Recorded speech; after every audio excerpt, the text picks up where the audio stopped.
گفتم فقط زنده باشم اینو بخونم تو دلم نمونه دیگه بقیه چیزی اصلا برام مهم نیست یا آقا دیگه من کربلا برات نمردم دیگه به چه دردی تو میکنه چه دردی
مغموم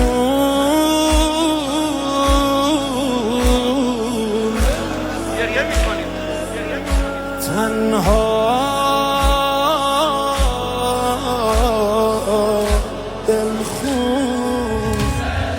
لحسن یما روزه میخونی برام ای مادر بخون نشسته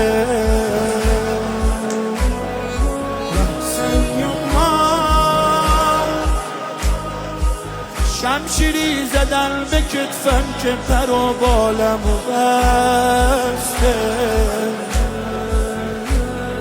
یحسن یما استخون سینه منم مثل سینت شکسته یحسن یما پیرهنی که دوخته بودم و ازت بیرون کشیدم یه حد میبریم برشو کن یحسن یما واسه انگشتری انگشتو شکستن و بریدن یحسن یما وحشی های شامی با سر قیز پهلون تو درید ویلا ویلی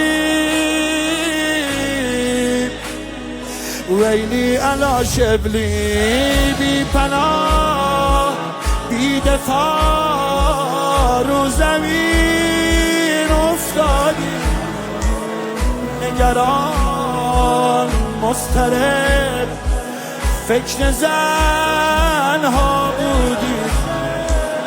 ای غریب از وطن نگران جون دادی نمیدم پیرهن تو مال منه